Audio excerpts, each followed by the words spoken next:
never really been a master plan for me. Like I've also never been hesitant to approach people on any level. And I think using your resources and talking to people and just never being afraid of reaching out and asking, that's been sort of my mantra, if you will. And I think you'll never know if you don't ask. Welcome to the Female Entrepreneur Musician Podcast with Bree Noble. Bree is a musician, entrepreneur, speaker, and founder of Women of Substance Music Radio and Podcast. Bree's interviews with successful female musicians and industry pros are both inspirational and informational. She also answers your questions about the music business. Bree is on a mission to help you create great music, connect with your fans, and grow your business, and to truly become a female entrepreneur musician. Hey, this is Bree Noble. Thanks for tuning into Female Entrepreneur Musician, where we talk about ways to make great music, connect with your audience, and grow your business. And I want to mention a special gift that I have for you that will help you grow your business. It's called 19 Proven Sources of Income That You Probably Haven't Considered for Your Music Business. You can find that free resource at FEM07.com. That's F as in female, E as in entrepreneur, musician.com. And you can grab that, and I hope it will really help you expand your business. I've also got some really exciting stuff at FE Musician under the training tab, so go check that out when you're over there. And maybe there's a webinar coming up that you can attend with some free training or some other resources that are going to help you with your business. So check that out, femusician.com/training. I'm excited to get to our interview with Kate Todd, but first I want to read our winning iTunes review for the week. And this reviewer will receive some merchandise from one of our artists. It says, "Love this much needed show. I wish I'd had this show when I was trying to have a career as a singer. Host Bree absolutely knows her stuff and shares it freely, along with her guests. Love it. Signed, Maritza Para." Thanks so much, Maritza. If you can send me an email at bree@femusician.com, I will be sure to get your prizes to you. And now it's time to get to my interview with Kate Todd. Kate Todd is Canada's newest country music sweetheart. Kate's a genuine girl, blessed with movie star looks, delivering rockin' country music. She's already touched the hearts of millions by appearing on popular TV shows like Radio Free Roscoe and My Babysitter's a Vampire. Her sophomore album, Anywhere With You, will be released in May. So that's a little bit about Kate Todd. Kate, is there anything you'd like to share that's a little more personal that's not in your bio? I grew up in a small town north of Toronto, and it was a farming community, and my grandmother led the church choir, and that's kind of where my love of music came. And that's probably not in my bio, but that is certainly pretty instrumental in, who I am today. Well, how did you get started? I know that you kind of did you start in acting first or music first, or were they kind of hand in hand? Music always came first for me. And when I was growing up, I was always kind of an adventurer and a little bit of a dreamer. And I grew up in a small town, like I said, and lots of imagination. I had to use my imagination a lot of the time to kind of entertain myself. So I returned home from an exchange program that I was in Spain for, and I was looking for another experience that I could kind of get into. And I had done some modeling a little bit in the past, and I was offered a contract from the Ford agency, but I kind of wondered if acting might be something I might try. But I was very shy.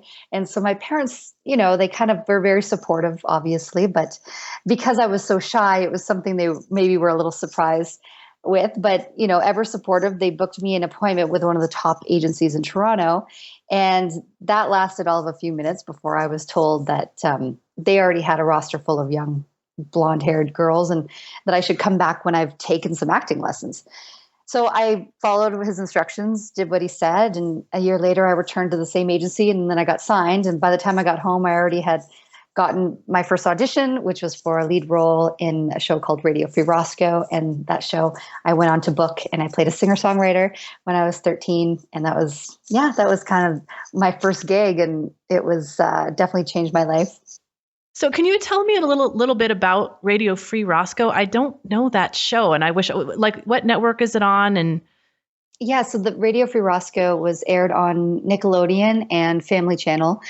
So Family Channels here in Canada, Nickelodeon is, I guess, international for the most part. And it was a show where we played radio hosts of this underground station called Radio Free Roscoe. And I played Shady Lane, which was my alias, and my character's name is Lily, and she was a singer-songwriter. And I had no previous acting experience, and I walked in, knew how to play a couple chords on the guitar. And I think what they must have seen in me was I was, this young girl, and obviously had some natural ability on camera. And I really was just playing myself in that series because, like I said, music came first, and this role was very music influenced. And then the acting, to be honest, I was just really just being myself because I had no experience prior to that.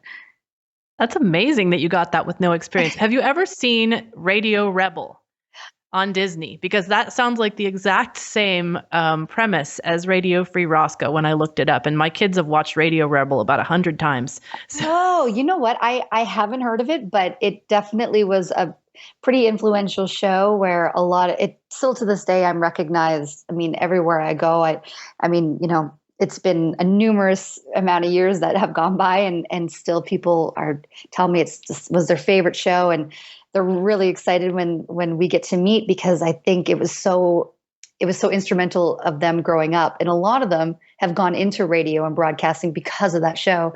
So it gives me goosebumps whenever I hear that because it's just unbelievable that I was able to be a part of something like that. That's funny. Wow.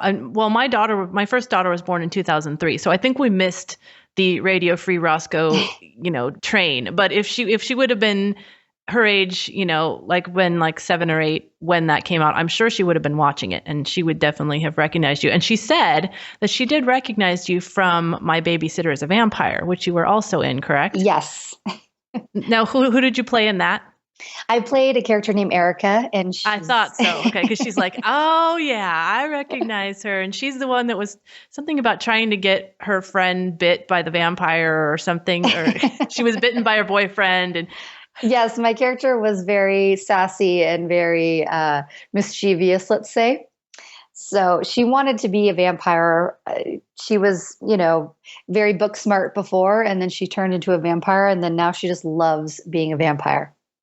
So it's a lot of fun to play, a character that just is relishing the fact that she can go around biting her boyfriends and taking people's things because she's very, playful, but also slightly mean-spirited, but in a playful way. Yeah, my daughter was like, I think she was the mean girl, but don't tell her I said that. That's okay. Erica and I are like playing Erica. I'm very different than her, but it also is a lot of fun and freeing because I get to have so much fun with her because she's just there's so much room for any kind of zaniness because the vampire aspect and the fact that she loves it. So I had a great time with that. That's cool. What was it like working for Disney? Well, I mean, we shot 4 seasons in 2 years of Radio Free Roscoe, and that was an award-winning television series. And everyone on set was so great, from the producer to the writers and the cast and crew. As you know, when you work on a set for that long, they become family. So it was definitely long hours and hard work, but we had such a great time. And we did 2 cross-Canada promo tours, as well as a trip to New York. And working for Disney, was an awesome experience. I was also given the opportunity to have my own original music on the shows that I was working on. I was wondering about that. So they allowed you to get some sync licensing there. And then did they help you at all in promoting your career? I mean, they do that so much for people. You see like Bridget Mendler and all the people now that are coming off of Disney, all the people in the, High School Musical and all that. Did they help you out with getting started in your singing career? Well, they did by way of me playing a character on their network that was a musician. So that, to this day, a lot of my followers are from those TV shows. So, definitely was a game changer for me in my career. And those people have continued to follow me throughout and grow with me. And that was very important to me was, I have this audience that I'm fortunate to have, but I'm getting older. This audience is also getting older. And I wanted to make sure that I was growing and, we were growing together. So I wasn't, I was making material that was relevant to me at that time. And then therefore to my audience as well, because we're developing in the same way. So for me, Disney Channel gave me my start for sure. And I'm very fortunate for that. I love that idea of you're kind of growing up with your audience. Yeah, it is true. And yeah, a lot of the people that I meet are now in university or college. And like I said, their radio program in the radio programs at their universities. And I had the pleasure of attending a university graduation ceremony for radio and TV programming, and just the amount of response that people came up to me and just said, because of you, I'm here. And this is why I want to do it, because I saw you on TV doing it. And it's just crazy. So the songs that I write now are from my own experience, and hopefully that'll connect with them as well and what they're going through as well. Wow, that's so cool to be an inspiration to people. I love that. So how did you kind of transition from your acting career into doing music more as a full-time thing? Yeah, so music was always a big part of my life from the beginning, and it factored into a lot of the roles that I had. And the two media, acting and music, have always intertwined throughout my career. So I consider myself a full-time musician because I continue to study music at York University, which is a school here in Canada. And I teach music and songwriting. Awesome. So you're learning and you're being able to bring in some income from music right now. Yeah, yes. And it's something I want to study, and I love music, and it's always been a big part of my life. And I always had been self-taught, and I think that I got to a point in my life where I wanted to know more about it. So I went and auditioned for the music program at university, and they foolishly let me in because I had I had no idea of theory. I wrote on my paper, I don't know, can learn it though. But luckily for me, there was an in-person portion to the audition. So I played them the songs that I wrote and that I sing around town. And we talked about why we love music, and I pretended to know what I was talking about with intervals when he asked me on the piano. And he's like, I know you know it, but you don't know why you know what these answers are. And I'm like, no, I don't. I can just hear it. I don't know why this is right or wrong. And he goes, well, that's what we can teach you here. So then I'm in school now. So it was very cool. Yeah, he's totally right. I'm sure you can hear it, but you don't know what it is or why or what the relationships are. And that's what you're going to learn in all those years of music theory, because I remember that. Yeah. Because when I was on set with Radio Free Roscoe, I was in my trailer playing my guitar, and just, I'd also be near the craft truck outside in the summer playing my guitar, and some electrics or grips or somebody would walk by and be like, oh, you're playing that chord wrong. This is how you play this chord. And I just kind of picked it up from these people kind of helping me out, and I made this knowledge of guitar on my own. So to have like a proper setting with all these musicians who are so talented and great, it's inspiring to me, and I'm really excited. That's really cool that you kind of picked it up from people teaching you on set. That's fun. Yeah. We have a lot of people on listening to this show that are kind of starting out as independent musicians and learning and maybe getting frustrated along the way. And I'd love to hear about an experience or two that you had starting out where you felt frustrated, or you felt like maybe you would just quit and you didn't really know how everything was going to shake out in the end, and what you learned from that, and where you were able to go, what lessons you learned out of that experience. There's a lot there, but it always is, as an independent artist, it's always a struggle. You have to believe it.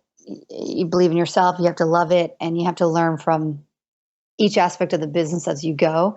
And I think that's been instrumental in building myself as an artist, and also an entrepreneur and self-employed person, because everybody that I came into contact with taught me something about the business. So again, just like my guitar chords, I amassed this kind of way of working by learning from all these different people, and quickly, because when you have a music contract in front of you, and when you're being thrust into these business meetings, in music business meetings when you're like 17 and you have to conduct yourself like an artist, but you also have to conduct yourself like a business person.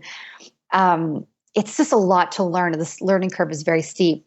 But looking back, I may have paced myself a little better in the beginning, because when you're young, you want everything to happen so fast. And I think I probably put myself out there before I was ready as a performer, and that may have closed a few doors for me. That's a good point. Mm-hmm. Sometimes you need a certain amount of maturity before you can really take advantage of opportunities that are presented themselves to you. On the other hand, had you waited, you might not have gotten those opportunities. So it's hard to know what to do. Right. Right. It's a fine balance for sure. And no one can ever really say when the right time is. I think that's why they say timing is everything. That's true. Well, is there anything that you know now that you wish you would have known when you started? Well, I think what I just said was the pacing aspect of it. For me, I've always been very dedicated, hard worker, and doing a million things at once. And I think I wanted everything to happen so quickly, and I was so excited by everything. But like I said, I think, it can close a few doors if you're not ready when those opportunities present themselves. So I think that kind of answers those two questions as well. Right. Was there a mentor that you had along the way that kind of helped guide you in your career? Well, it would be hard to point out a single person, because I've been really fortunate to meet so many creative people in music and the film industry and business as well. But I've just drawn from all the talents that these people have, whether it's from the production side of things or the business or performance side of the business, kind of just drawn from everybody that I've met. And I never see anything as a waste of time or a non-valuable experience, because for me, I really thrive on watching people in their element and watching experts go. And I take pieces of what I think might work for me, and I kind of try to, blend it into something that I can use. And it'd be hard for me to pick just one. So you were a sponge, basically, which is great. Yeah, that's a good way of putting it. And I think my mom used to call me that too. I definitely take things in. I'm very, very much so in awe of people that are in their element working. I just love seeing it. I love seeing passionate people about what they do. And even if it's something I don't feel like I could do maybe exactly what they're doing, I might love this aspect of them when they're working, and I go, oh, that's cool. And, maybe I could try to implement that for me. And I think that's what everybody does, maybe without even realizing it. What do you think makes you unique as an artist, and how do you capitalize on that? Yeah, that's a hard one. I like to think of myself as unique, but in this business, it's always, who do you sound like, or who do you look like? And at the same time, those people are looking for a person with a unique quality. So it's an interesting balance. But I think for me, I'm just still, after all, these years of being in the entertainment industry, and I've been fortunate to work for as long as I have. And I think for me, I'm just still Kate going out for auditions with no pretensions. And what you see is what you get. I still get nervous. I still get, excited. There's a lot of things that still stay very new for me. And I think that's interesting, because I have been doing it for so long, but at the same time, it feels like I haven't as well. That's a good point, because I do kind of pigeonhole people sometimes, because when I'm promoting artists, sometimes I'll say, if you love this person and this person, you're going to love this person. Mm-hmm. And that's just because I'm trying to draw a comparison to grab the fans of those other artists, but then sometimes maybe it's not allowing for the uniqueness of the person that I'm comparing them to. But, somehow you have to find a balance between that, because we do want to liken ourselves to people that we really respect. Mm-hmm. And, I always look at people, what are their influences, on certain social media, you can put in what are your influences and who do you think you sound like and stuff. Right. And I think that's important, but it's also obviously important to make yourself unique from those people. Mm-hmm. Yeah, it's interesting. People want to know who you sound like and who your influences are. But at the same time, if you tell somebody this is who you want to sound like, they'll say, well, there's already that person.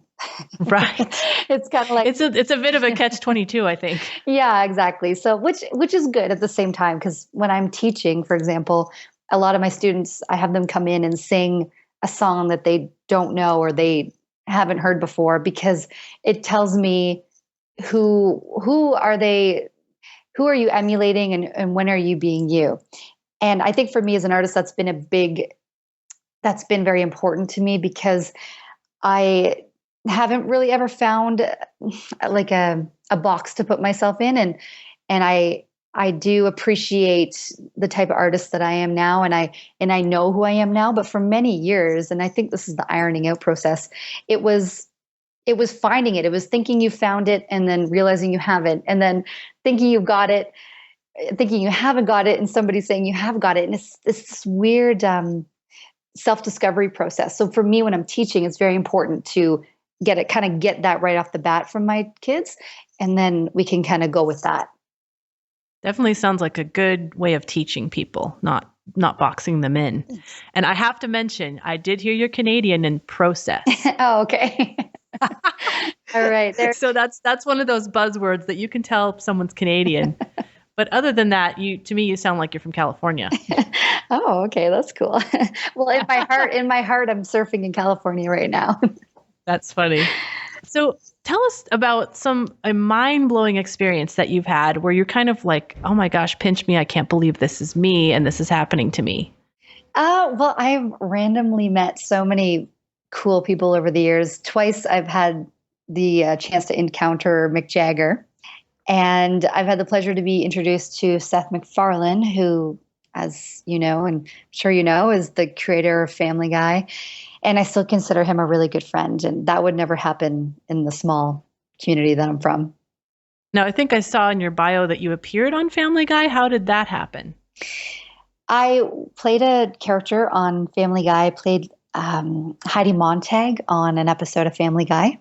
Oh, really? Yeah. So that was kind of fun. And it was my first voiceover gig ever. So I was so fortunate. And I definitely realized how many horseshoes I must have had at that moment, because, it's just for it to be your first voice gig on a show like that was one of my favorite shows. It just was amazing. So it's a long story, but it was a cool story. I was with an agency at the time, and they told me that Family Guy contacted them and asked if I wanted some tickets for Just for Laughs in Montreal.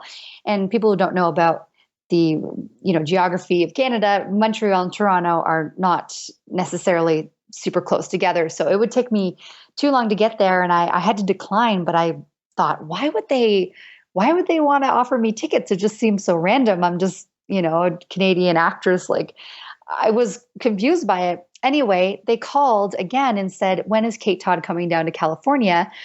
And I'm thinking, why do they care about when I'm coming down? But I finally, after maybe a year of, a few of these type of things, I went to California, met up with the casting director, and I was waiting in a cafe, waiting for the casting director who was late. And it was supposed to be a woman. When this man came and slid into my booth and was like, I'm so sorry I'm late, so nice to meet you. And I was 19 at the time, and I, way too polite to ask why he was a man and I'm supposed to be meeting a woman, and kind of just playing along with the conversation. So anyway, it turned out it was Seth MacFarlane, and at the time I didn't know it. So I asked him, well, what do you do at Family Guy? And he's like, oh, well, sometimes I write, sometimes I'm drawing, do the voices. I'm like, good for you. You're all over. I didn't know at the time.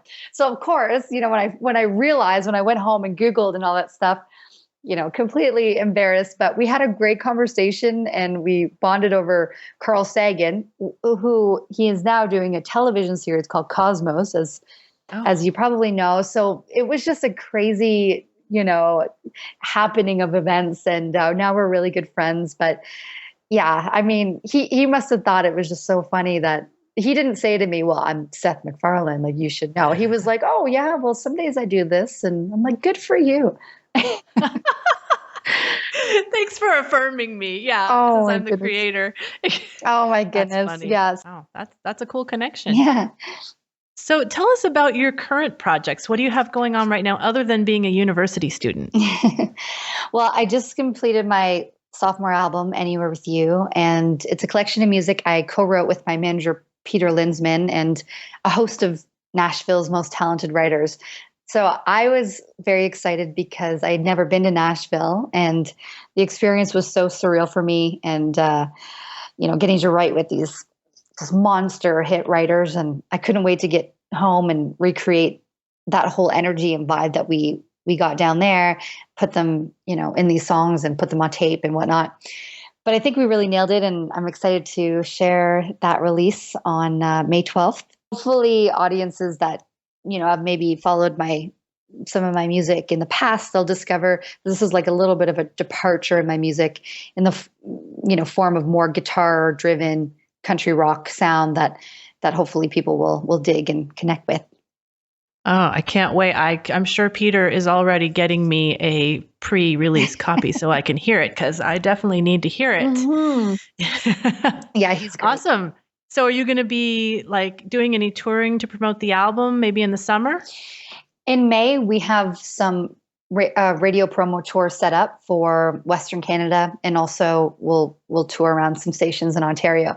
So right now it's just going to, be an acoustic radio tour, but get to meet some great radio folk and hopefully, get to play the song live on air, and hopefully they'll spin the track and we'll promote it that way. Just pretty, grassroots approach right now. And awesome. What about California? Are you going to be exploiting any of your US contacts? I might have to. I definitely have lots of friends down there and always love going to California. So I played the Mint Club in Los Angeles in the past, and that was a big thrill for me. That's cool. I have never been to the Mint. I've been to some of the other big venues down there, Hotel Cafe and House of Blues and all that, but never been to the Mint. Right. Have you've heard of the Mint though? Oh yeah. Yeah. So I was contacted to play that venue, and it was kind of when I was starting out performing. So for me, it was, years ago. I mean, it was a huge thrill, and since then I've been able to play it twice, and they're always really kind to me. And it was, to be able to play the Mint Club in Los Angeles when you're just starting out performing, it's like a dream and also extremely terrifying at the same time. for sure. So can you tell me about your streams of income? I mean, I know now you're in school, but do you have money coming in from music right now from, obviously shows that you're doing, album sales, maybe some sync licensing, or, things that are still maybe airing on TV that are bringing in income? Mm-hmm. Income streams. What is that? Kidding. No, but this project, like my album, has definitely been a labor of love. And we have some ideas to explore as well as far as sync licensing goes. But E1 Entertainment, which is the world's largest independent label, has committed to distributing my music, and Gibson Guitars, Harley Davidson were really important and instrumental in having me shoot my music video for the title track off of my album, which is Anywhere With You. But yeah, I am taking courses in university, and like I said, I teach music and acting, and my acting students are quite involved in film and TV. A lot of them have agents. A lot of them are working on auditions and films and whatnot. So I'm able to supplement my income teaching something I love, and definitely feel really grateful for that.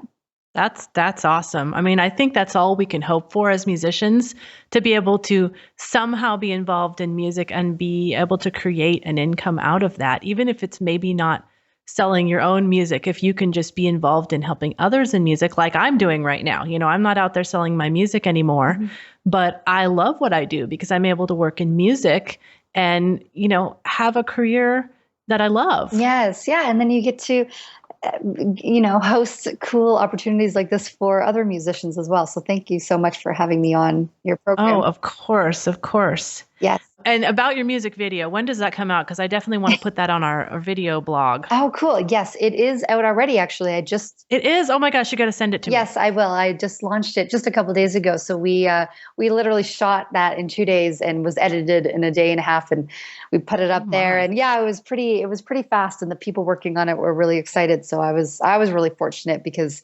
without them, I definitely wouldn't have been able to have it this quickly or even have it at all. Wow. Awesome. Well, I can't wait to see it.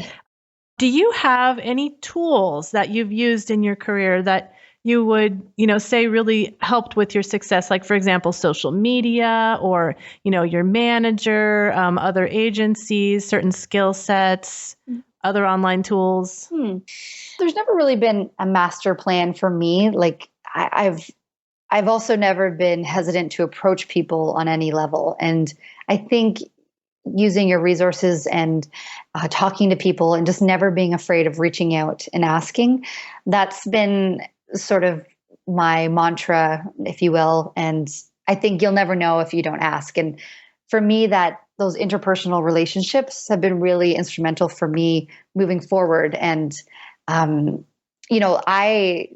I also love a lot of the people that I work with. A lot of them are my really good friends and I look up to them. So aside from a business point of view, these are people that I feel grateful to know as a friend as well. So I always approached it from that level, and anything that came from it, it was just, kind of luck or karma or chance or whatever that's kind of carried me along. So for you, interpersonal networking has really kind of been your thing. I think so. Yeah. And just keeping things in perspective and no expectations. Like I talk to people, like, for example, if you go to an industry event and everyone knows how those go, but I never really had expectations when I was talking to people. I think I wanted to get to know them as a person. And if it was a byproduct where something came out of it, then that was just, surprising and great, rather than trying to get that and then learning about them after. I like to connect with people, or try, on a personal level, because I find that more interesting and easier and more friendlier or welcoming. And I enjoy it more than going, I have to talk to this person because, they directed this film. I just never really was good at that, and it feels wrong to me. So I think it is wrong. I mean, I think you're so right. I think networking for the sake of networking, there's no point in that, because it's not genuine. It's not authentic. You want to get to know people. And then later on down the line, you may think of ways that you can collaborate with those people, but it's not because they're going to benefit you. It's because you love hanging out with them. Right. And I've had connections where you meet them and you don't, you get to know them at a party, you exchange some words, and very nice to meet you, and off you go. And then 10 years down the road, it's, remember when we met and now we're working on this? Like it never really often works when you go straight at it. It's just nice to make the acquaintance with somebody, and then karma or the universe will bring you guys together if it's meant to be, and you have that story. And that's kind of how I see it. If it's meant to happen, you put yourself out there and just relax and let it go. I like that. I like that approach. So since you're in school, maybe you have a good answer for this, but is there any particular book that you would recommend as a resource for people that are working on their music career or their music writing or personal development?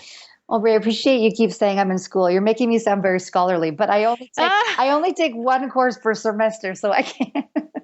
I'm not the best, most diligent student at this time. Although I will have to brag slightly. I do like school. I'm a bit of a school nerd. It does come in the subjects that I'm good at. I did get inducted into the International Honor Society, the Golden Key International Honor Society, and for being top 15% in my class. But which is very exciting for me because school is important to me. So, but I'm just saying, I don't go to school that religiously at the moment. I take one course. I slide it in there. So the question about the books, I do love reading. And when I can, I try to read as much as I can. But for me, I really enjoyed the book, The Will to Win by Robert Herjavec. Okay. I haven't heard of that. Yeah. He's on The Dragon's Den. Okay. Yeah. Okay. And Will You Take Me As I Am by Joni Mitchell. Oh, okay. It's a bit more of a biography of her, but for me, starting out in music and performing in front of people, I had stage fright, and it was something that I didn't know. I wasn't sure if that was okay. I wondered why I had stage fright. If I loved playing music, maybe it's not for me. But I then read a lot of biographies of very famous musicians that had stage fright, and lots of problems with their nerves before performing and thought performing on stage in front of a bunch of people and being celebrated this way on this high pillar was kind of odd. And I always kind of felt that way as well. And I didn't know why, and I didn't know it was okay, or other people felt it too. I just felt they were great and that's what they love doing and they love being up there, but not everybody does. And it helped me get over my nerves and my apprehension and made me accept it. So I always, look back on those books and kind of thank them for showing me that it was okay. Thanks. That's a great resource. I know that some of our artists love music, but they feel a little uncomfortable on stage. So that's good to know. I think I was watching a documentary of Joan Baez, and she had kind of the same thing. Yeah. Where she was super, super shy. Yeah, it's interesting. It is interesting. I think I used to think it was kind of wrong because a lot of my friends in music are the type, the look at me type, and they're so energetic and larger than life anywhere they go. And they just can't wait to get up on stage. And I just remember looking at them and just thinking, like, I'm very confident, outgoing, but it's a different level. And I just remember thinking, I'm not like that. And I wonder if that is not okay, and like you said, and all these other people have the same experiences. So it kind of allowed me when I was 17 or 16, whenever I started, to accept myself. And then it kind of diffused it. That's awesome. Well, thanks a lot for that resource. We are, believe it or not, getting to the end of our time, but I want to give you a chance to let people know how to get in touch with you, where they can find your new record when it's coming out, as we will air this right after it comes out. So cool. They'll be ready to go find it. Awesome. Thanks. Well, you can find me at katetodd.com and also itunes.com/Kate Todd. I'm on Twitter as well. My Twitter handle is just Kate Todd, and Facebook, I have a fan page or, a page on there, and you can like and stay connected and hopefully get the album when it comes out. That'd be awesome. Sounds great. Well, thank you so much for spending time with me. Thank you for putting up with technology issues. It's always a challenge when you do these interviews, and you're in Canada and I'm in California, but it's just so cool that we can connect that way. Yes. With the technology of these days, otherwise you're just stuck with the people that are around you. Yeah. Getting to reach out, and it's cool to think just how far away we are and how clear I can hear you now. Yes. And yes, it's very cool. Awesome. Well, thanks a lot for being on, and I thank Peter for connecting us. And it's been great having you and all your insight. No, thank you so much, Bree. Thanks for having me. And it was a lot of fun. Great questions. Thanks for some different questions and more business side and entrepreneurial side of the interview. And it was refreshing for me. So thank you. You're welcome. Now go out and make great music, connect with your fans, and grow your business. Female Entrepreneur Musician has been brought to you by FEM07.com and FemaleMusicianAcademy.com. With editing by Bree Noble and music by Stella Ronson.